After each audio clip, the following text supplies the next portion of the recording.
Hanya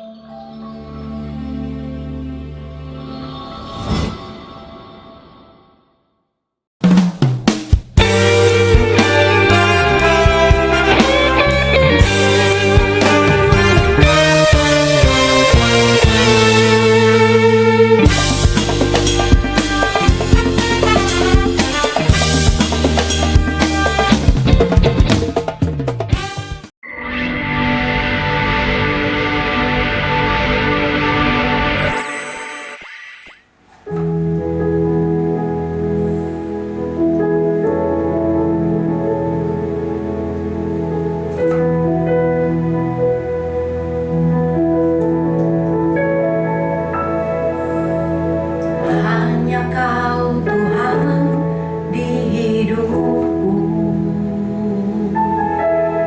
Kau berikan hidup yang baru. Darah-Mu menyucikan, pulihkan hatiku. Ku nyatakan Kaulah segalanya.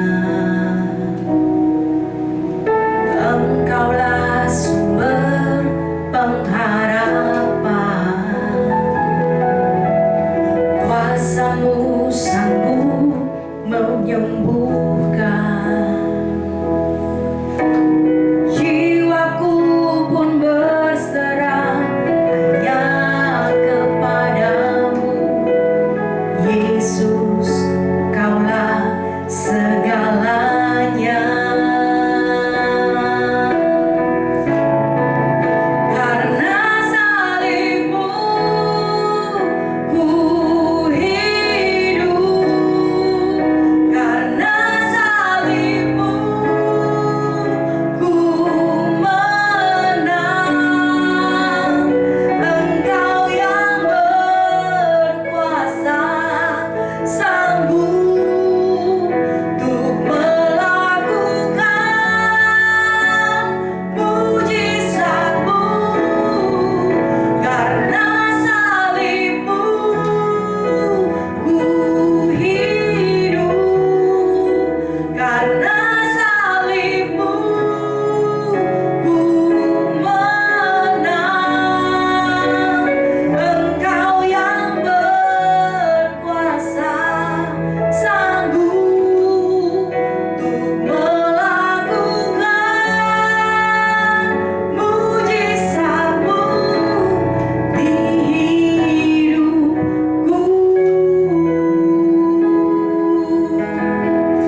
Saudara, satu pujian yang sangat memberkati kita bahwa Allah kita adalah Allah yang sanggup melakukan segala perkara.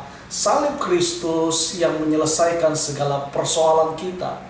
Karena salib Yesus kita menerima kehidupan yang kekal. Karena salib Kristus kita menerima anugerah yang besar. Saudaraku, tema kita hari ini adalah tentang kasih yang besar. Kalau berbicara tentang kasih, maka kita tidak perlu ragu lagi terhadap kasih Allah yang begitu besar bagi kita, saudaraku. Dan tidak ada kasih yang sempurna seperti Dia.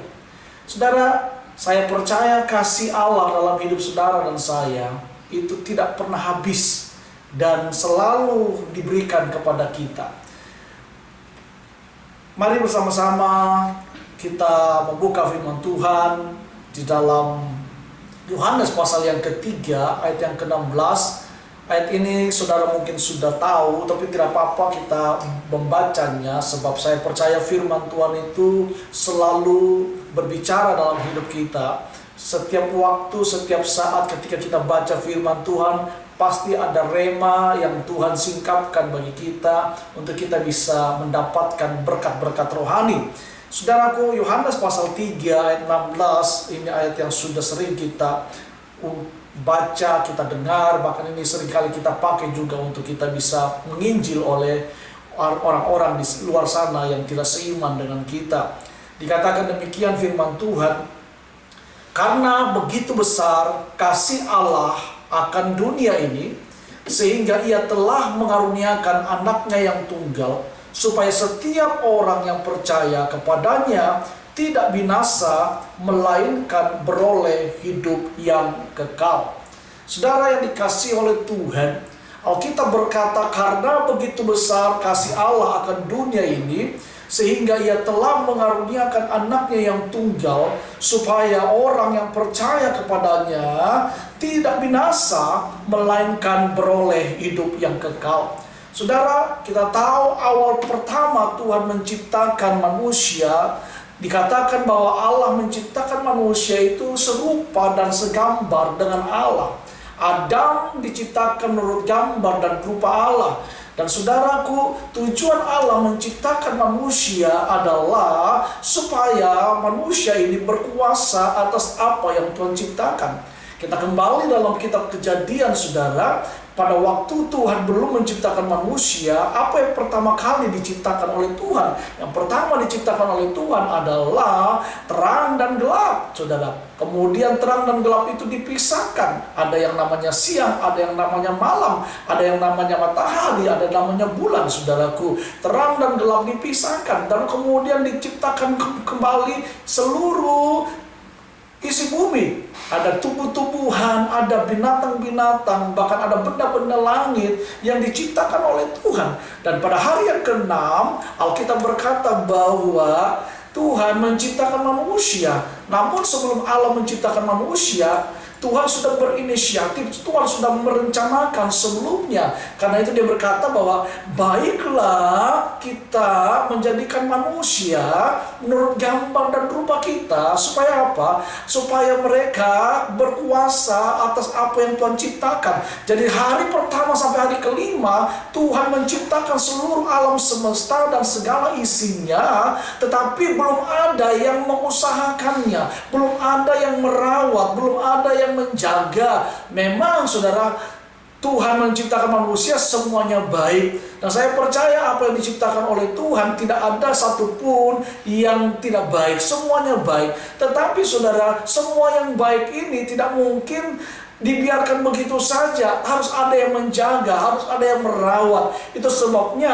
Allah pada hari yang ke-6 menciptakan manusia dengan tujuan mereka berkuasa atas segala ciptaan Tuhan. Dan mereka juga diberikan mandat untuk apa? Untuk mereka nanti akhirnya memenuhi bumi dengan cara mereka beranak cucu.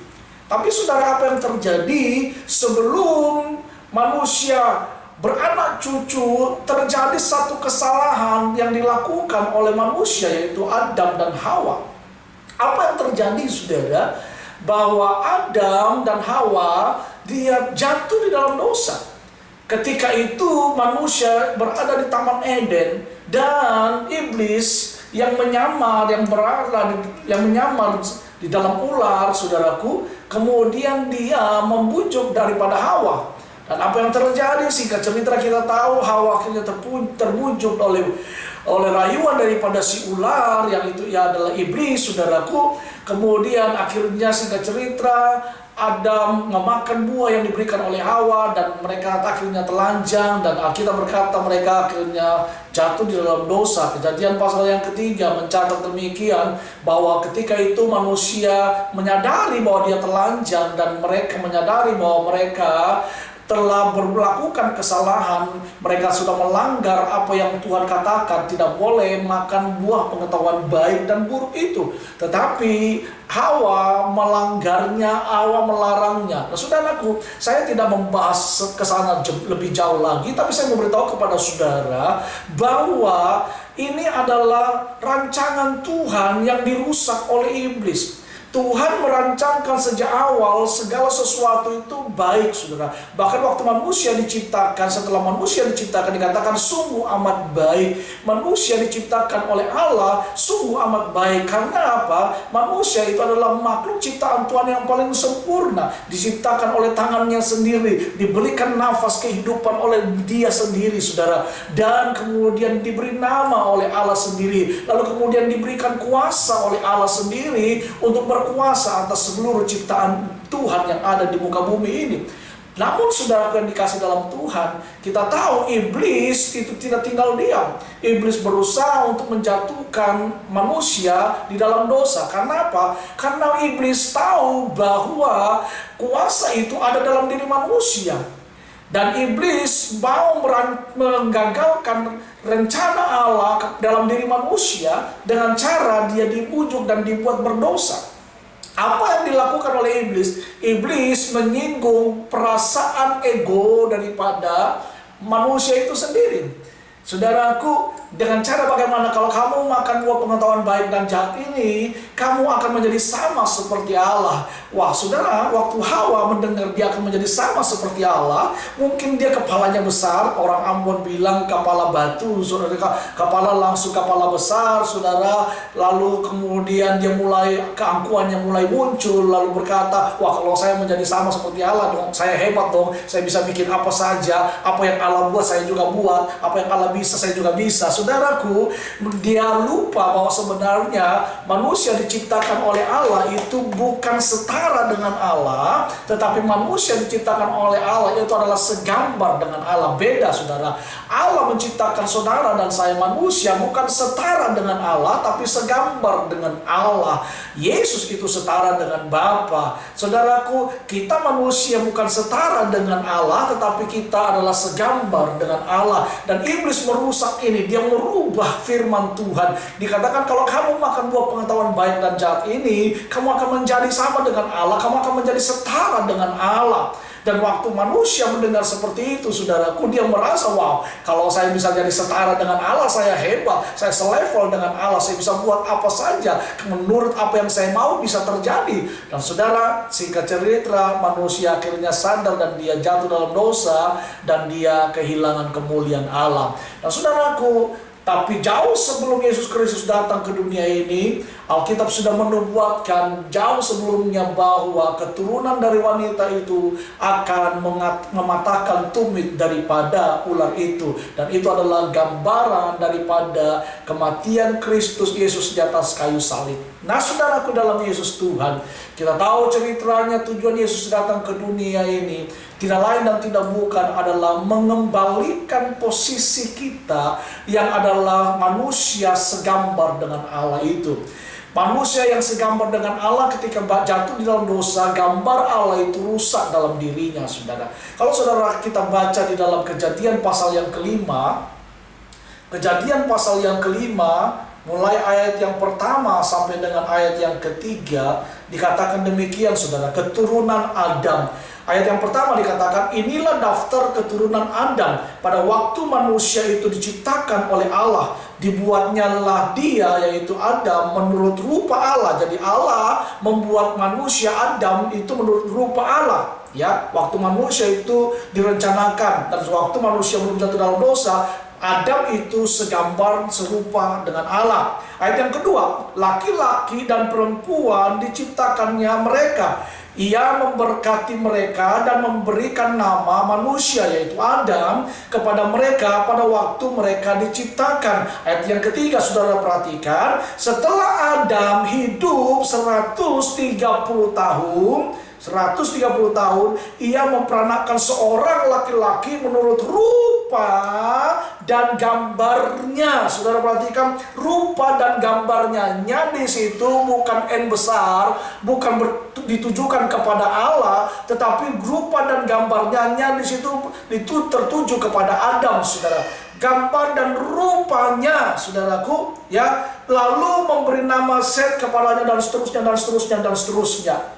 Saudaraku, waktu Adam dan Hawa diciptakan oleh Tuhan, mereka adalah segambar dengan Allah karena mereka belum jatuh dalam dosa. Tapi ketika manusia jatuh dalam dosa, maka keturunan Adam itu bukan lagi segambar dan serupa dengan Allah, tetapi segambar dan serupa dengan manusia itu, yaitu Adam. Artinya apa, saudaraku? Karena manusia jatuh dalam dosa, maka kemuliaan Allah itu hilang dalam diri manusia. Itulah sebabnya dikatakan oleh Paulus dalam Roma pasal yang ke-3 ayat yang ke-23 dikatakan demikian, bahwa semua orang telah berbuat dosa dan telah kehilangan kemuliaan Allah. Kata semua orang ini kepada siapapun, saudara. Mau dia agamanya apa, mau dia keturunannya apa, mau dia bangsa apa, semua orang telah berbuat dosa dan telah kehilangan kemuliaan Allah. Jadi waktu Adam dan Hawa jatuh dalam dosa, sejak itu kemuliaan Allah itu hilang dalam diri manusia. Manusia tidak lagi menampakkan sinar kemuliaan Allah, karena dosa itu adalah pemutusan hubungan dengan Allah. Saudara yang dikasih dalam Tuhan, kemuliaan Allah tidak ada lagi dalam diri manusia, dan sejak itu manusia melakukan apa yang menurut dosa ingin lakukan, menurut keinginan dagingnya sendiri, saudaraku. Dan Alkitab berkata, upah dosa itu adalah maut. Kalau kita melakukan dosa, maka upah dosa itu adalah maut. Tahukah saudara, akibat manusia jatuh dalam dosa, maka sebenarnya kematian itu menanti hidup kita. Kita sedang menantikan hukuman yang kekal, yang harus kita terima. Tetapi puji Tuhan, saudaraku, lewat peristiwa 2020 tahun yang lalu, di mana Yesus Kristus datang ke dunia ini, Dia mau menyelesaikan setiap dosa kita. Dia menyelesaikan setiap pelanggaran kita dengan cara Dia mati di atas kayu salib. Itu sebabnya Filipi pasal yang kedua dikatakan Allah yang adalah Tuhan itu, saudaraku, rela meninggalkan tahta kemuliaannya, mengambil rupa sebagai manusia, lalu mau merendahkan hatinya, merendahkan dirinya menjadi seorang hamba, dan mau mati di atas kayu salib. Saudaraku, kalau kita mau berpikir, tidak pantas kita, saudara, menerima karunia Allah yang luar biasa hanya karena kita dibenarkan, hanya karena kita menerima kasih karunia, kita ini bisa dilayakkan, saudaraku. Karena itu Alkitab berkata tadi di ayat pembacaan kita di dalam Yohanes pasal yang ketiga ayat 16 dikatakan bahwa karena begitu besar kasih Allah akan dunia ini, sehingga Dia mengaruniakan anaknya yang tunggal, supaya barang siapa yang percaya kepadanya tidak binasa, melainkan beroleh hidup yang kekal. Saudara, karena begitu besar kasih Allah, kasih Allah itu besar dalam hidup kita. Saudara, seorang yang memiliki kasih yang jujur, seorang yang mempunyai kasih yang tulus, tentu dia bukan cuma berkata-kata aku mengasihi engkau, tetapi seseorang yang memiliki kasih yang jujur, kasih yang tulus, pasti dimanifestasikan lewat perbuatannya, dimanifestasikan lewat tindakannya. Dan Yesus adalah Allah yang memiliki kasih. Dia bukan cuma mengasihi kita, tetapi Dia juga memberikan kasih itu kepada saudara dan saya. Saudara, kalau ada orang yang mengasihi saudara, Yesus lebih mengasihi saudara daripada orang itu. Dan Alkitab berkata, kasih Allah itu dimanifestasikan, saudara, lewat kehidupannya. Bagaimana Allah memanifestasikan kasihnya yang besar itu? Dengan cara dia mengorbankan anaknya yang tunggal. Dia memberikan anaknya satu-satunya menjadi korban penghapus dosa bagi saudara dan saya, supaya kita yang menerima dia sebagai juru selamat, kita tidak akan menerima penghukuman, namun kita menerima anugerah penyelamatan yang luar biasa. Saudara, karena begitu besar kasih Allah akan dunia ini, sehingga Allah telah mengaruniakan anaknya yang tunggal, supaya setiap orang yang percaya kepadanya tidak binasa, melainkan beroleh hidup yang kekal.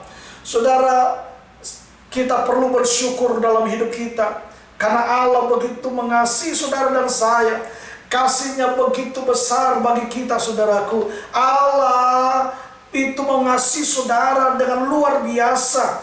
Saudara, ayat ini saudara mengungkapkan isi hati dan tujuan Allah yang begitu luar biasa terhadap manusia. Siapakah kita ini, saudara? Kita adalah orang-orang yang harusnya binasa. Kita adalah orang-orang yang harusnya mengalami kematian. Namun karena anugerah, karena kasih yang besar, kita diampuni, kita diselamatkan dari kebinasaan itu. Saudaraku yang dikasihi Tuhan, kasih Allah cukup luas untuk menjangkau semua kita. Kasih Allah cukup lebar untuk merawat, memenuhi setiap kita, memulihkan setiap kita. Itu sebabnya Alkitab berkata dalam 1 Timotius pasal yang kedua ayat yang keempat dikatakan demikian, yang ku kehendaki supaya semua orang diselamatkan dan memperoleh pengetahuan akan kebenaran. Allah mau supaya semua orang diselamatkan, dan Paulus juga merindukan supaya setiap orang itu mengalami kasih Allah yang menyelamatkan dunia ini, saudaraku. Allah mengaruniakan anaknya sebagai korban bagi saudara dan saya untuk menghapus dosa kita.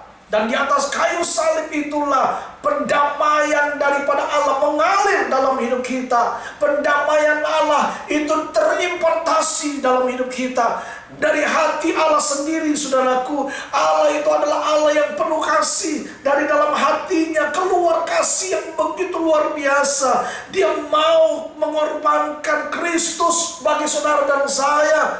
Bukan suatu tindakan yang terpaksa dia lakukan, tetapi karena kasihnya kepada saudara dan saya. Alkitab berkata di dalam Roma pasal yang ke-5 ayat yang ke-8. Roma pasal 5 ayat yang ke-8, saudara, firman Tuhan berkata demikian. Akan tetapi Allah menunjukkan kasih-Nya kepada kita oleh karena Kristus telah mati untuk kita ketika kita masih berdosa. Saudaraku, Allah sudah mengasihi saudara dan saya sejak kita masuk di dalam dosa, sejak kita masih tinggal di dalam dosa. Tuhan sudah mengasihi saudara dan saya, dan kasih Allah dalam hidup saudara dan saya itu tidak terbatas. Karena itu, saudaraku, mari hari ini kita memperingati Paskah, di mana Kristus Yesus pernah datang ke dunia ini dan kemudian dia mati di atas kayu salib. Saudara, di jalan Via Dolorosa itulah dia mengalami penderitaan yang luar biasa. Dia dicambuk, dia dihina, dia diludahi. Saudaraku, dia berusaha untuk bangkit dari jalan itu karena dia dibebankan untuk mengangkat salibnya sendiri. Tapi dia nggak berdaya, tenaganya habis, saudaraku. Namun di atas kayu salib itu dia tetap mempertahankan semua kekuatannya, mengumpulkan semua kekuatannya. Tapi apa daya, saudaraku, dia pun juga tidak punya kekuatan lagi. Dan di dalam kata-kata ada 7 perkataan salib yang diucapkan oleh Tuhan Yesus. Di antaranya dikatakan bahwa sudah selesai. Waktu Yesus di atas kayu salib, sebelum dia menyerahkan nyawanya, dia berkata bahwa sudah selesai. Apa maksud perkataan sudah selesai ini, saudaraku? Yang pertama, Yesus berkata sudah selesai. Perkataan ini ditujukan kepada Bapa di surga. Dia berkata kepada Bapa, "Bapa, semua tanggung jawab yang Kau berikan kepadaku untuk datang ke dunia ini menyelamatkan manusia sudah selesai Kukerjakan. Di atas kayu salib inilah Bapa, aku menanggung segala penderitaan manusia. Di atas kayu salib inilah Bapa, aku menanggung segala dosa-dosa manusia yang ditimpakan ke dalam hidupku. Saudaraku, yang kedua, Yesus berkata sudah selesai. Perkataan ini ditujukan kepada setan. Waktu Yesus di atas kayu salib dan dia berkata it is finished, sudah selesai, dia berkata kepada iblis bahwa hey iblis, semua kutuk-kutukmu, semua penghakimanmu, semua hukumanmu yang engkau timpakan terhadap manusia, semua sakit penyakit yang engkau timpakan terhadap manusia, hari ini aku sudah selesaikan di atas kayu salib. Tidak ada lagi kutuk yang mengikat manusia, tidak ada lagi hak perambahan yang mengikat manusia. Di atas kayu salib ini aku sudah menyelesaikannya baginya. Saudara, luar biasa. Yesus menyelesaikan utang dosa kita. Alkitab berkata bahwa kita ini sebenarnya adalah orang-orang yang berada di pasar dosa. Kita sedang dijual karena dosa-dosa kita. Kita sedang dilelang dalam pasar dosa, kata Paulus. Tetapi saudara, karena kasih Allah yang diberikan bagi kita di atas kayu salib itu, dia berkata sudah selesai. Pekerjaan setan dalam hidup manusia sudah selesai. Kutuk-kutuk sudah diselesaikan di atas salib itu. Segala pekerjaan kuasa kegelapan, kuasanya sudah ditaklukkan. Dan kita adalah orang-orang yang menang di dalam Yesus Kristus Tuhan.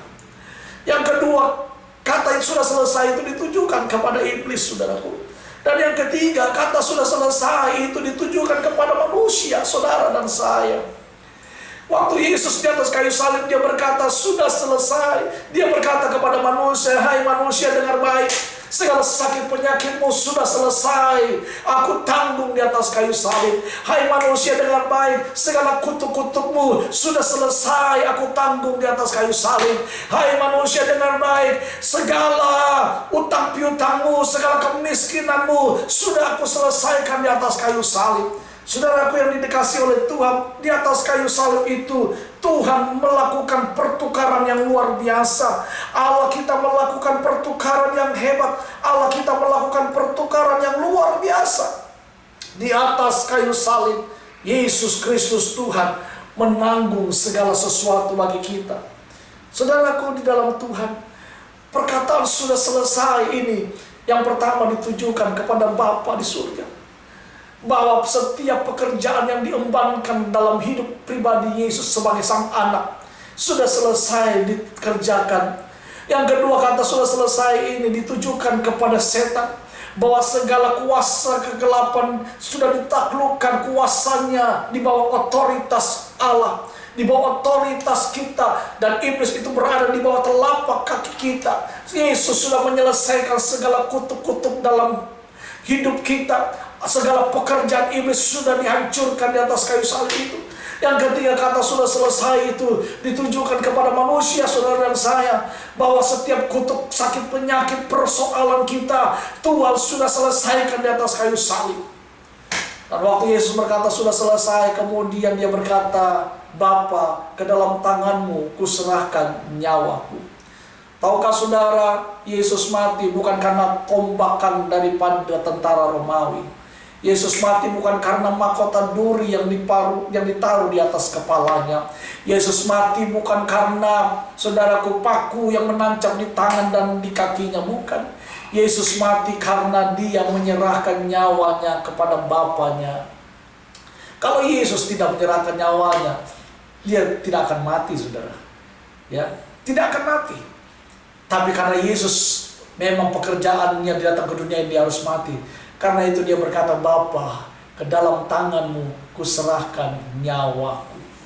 Saudaraku, Yesus mati karena dia menyerahkan nyawanya. Dan saya percaya kematian Kristus itu memberikan hidup bagi saudara dan saya. Kematian Kristus di atas kayu salib memberikan keselamatan bagi saudara dan saya.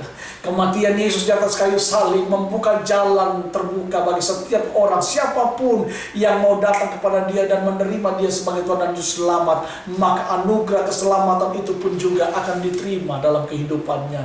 Karena Dia berkata tadi dalam Yohanes pasal 3 ayat 16, karena itu saudara, kasih Allah begitu besar bagi kita, Dia mengaruniakan anaknya yang tunggal, supaya barang siapa yang percaya kepadanya tidak binasa, melainkan beroleh hidup yang kekal.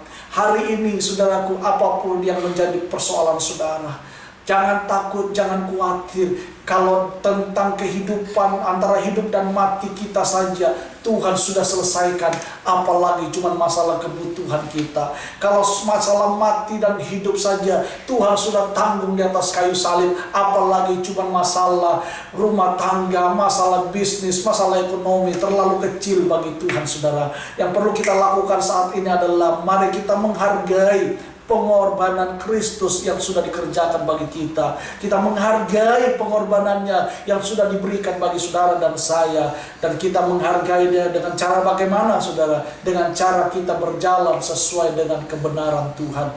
Tidak lagi hidup di dalam dosa, tapi kita berjalan di dalam pimpinan Roh. Kita berjalan di dalam kebenaran Tuhan. Dan saya percaya hidup kita akan selalu menyenangkan Tuhan. Dan orang yang selalu menyenangkan Tuhan akan terpelihara oleh Tuhan, akan dijaga oleh Tuhan, akan dibentengi oleh Tuhan, dan akan diluputkan oleh Tuhan. Sebab Mazmur 91 ayat yang ke-14, bagaimana Musa berdoa kepada Tuhan, dan Tuhan berkata bahwa sungguh hatinya melekat kepadaku, maka aku akan meluputinya, aku akan membentenginya, dan aku akan menjaganya, sebab dia mengenal namaku. Saudara, orang yang mengenal Tuhan pasti akan dijaga oleh Tuhan. Dan hari ini saya berdoa, setiap kita semua yang mendengarkan firman Tuhan ini secara online, saya berdoa kita semua adalah orang-orang yang hidup di dalam kasih Tuhan yang besar itu. Dan kita harus juga membagikan kasih Tuhan yang besar itu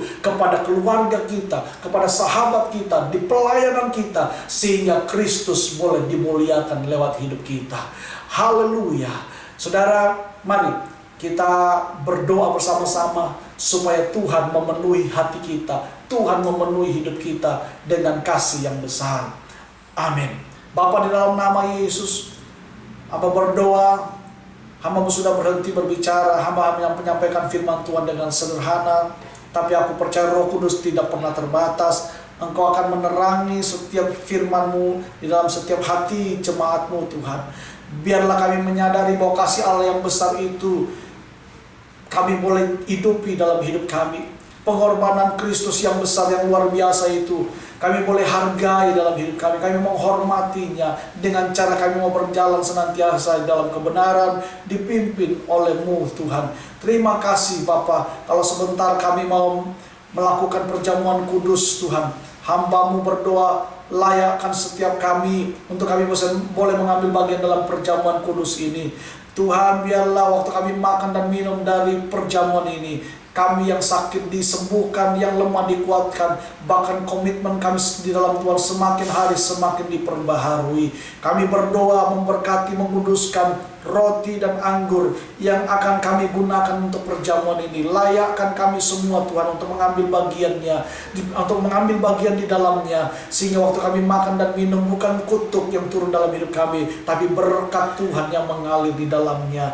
Layakkan hamba-Mu juga yang memimpin dalam perjamuan kudus ini. Di dalam nama Yesus Kristus kami berdoa. Haleluya.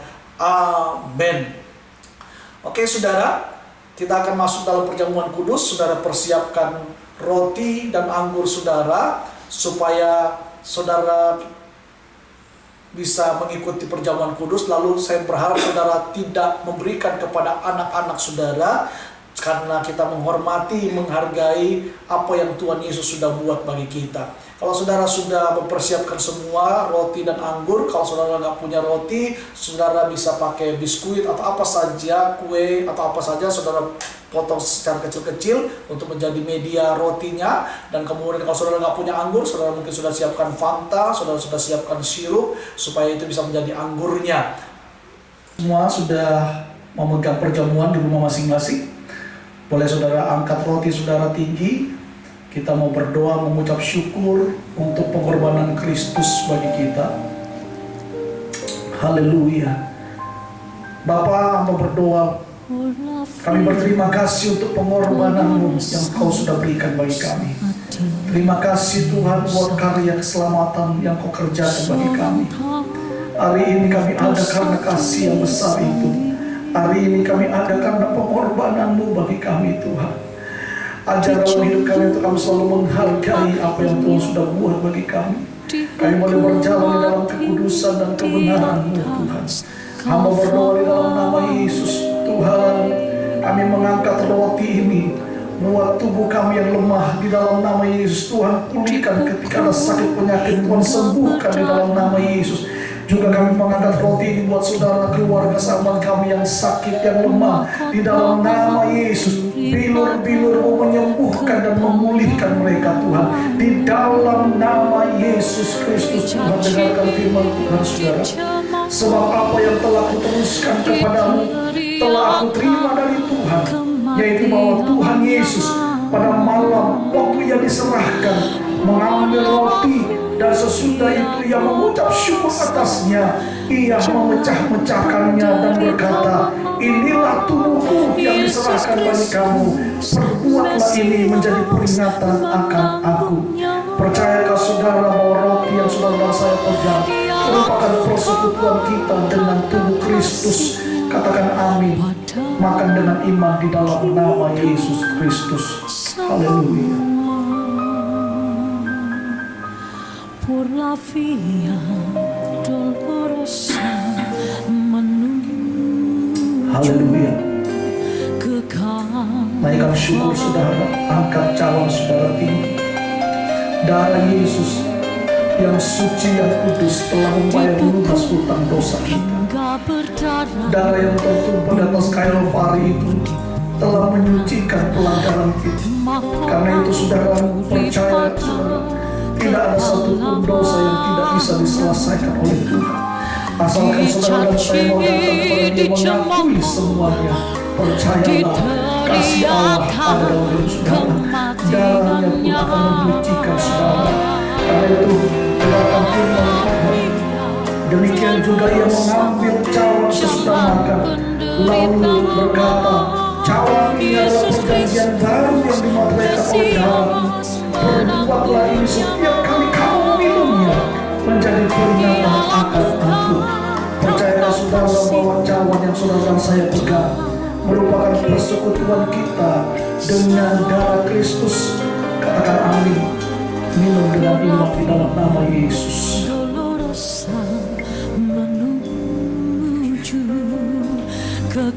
Haleluya. Haleluya.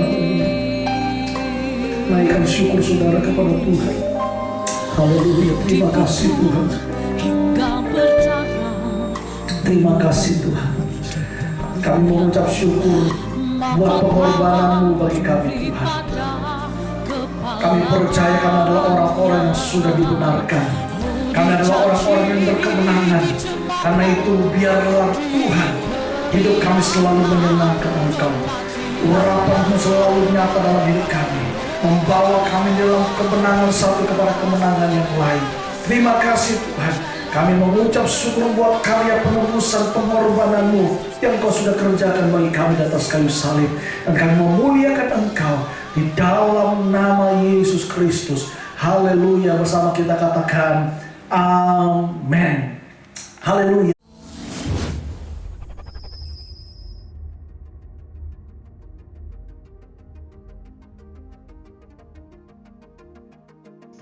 Shalom, kiranya firman Tuhan memberkati Bapak Ibu, Saudara sekalian.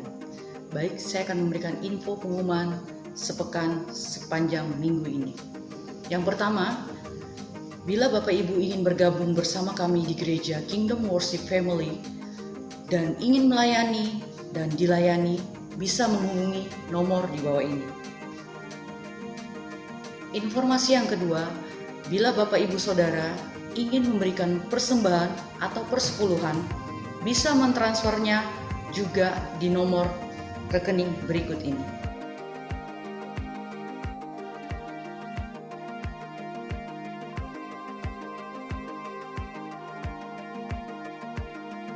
Demikian informasi pengumuman sepanjang minggu ini. Selamat Paskah, tetap di rumah, tetap sehat. Tuhan Yesus memberkati kita semuanya. Shalom. Sebelum kita mengakhiri ibadah kita dengarkan satu pujian berikut. Lalu kemudian nanti kita akan menerima doa berkat.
Kita akan mengakhiri ibadah kita Angkat kedua tangan saudara dan terimalah berkat daripada Tuhan.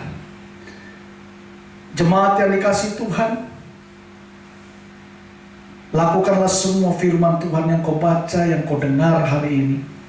Maka kau akan melihat perjalananmu akan berhasil dan kau pun akan beruntung. Karena itu kiranya berkat daripada Allah Bapa, cinta kasih daripada Tuhan Yesus Kristus, persekutuan yang manis dengan Roh Kudus selalu ada tinggal menyertai saudara, menyertai seluruh keluargamu, menyertai istri anak-anakmu, menyertai pendidikanmu, menyertai studimu, menyertai segala sesuatu yang dikerjakan oleh tanganmu dan dibuatnya berhasil dalam persekutuan Allah Roh Kudus yang selalu menuntun, menghibur, memberikan sukacita, damai sejahteranya dalam kehidupan saudara. Mulai hari ini sampai Maranatha, Yesus Kristus datang pada kali yang kedua, menjemput saudara dan saya saleh-salehnya untuk masuk dalam pesta perkawinan anak domba Allah dan memerintah bersama dengan Dia sampai selama-lamanya. Kita yang berkemenangan dan sudah percaya diberkati, percaya bersama, katakan amin. Saya dan seluruh keluarga mengucapkan selamat merayakan Paskah. Tuhan Yesus memberkati kita semua. Amin. Jangan lupa hari Minggu tetap tanggal 12 kita ibadah online di YouTube channel Kingdom Worship Family Church. Sayonara.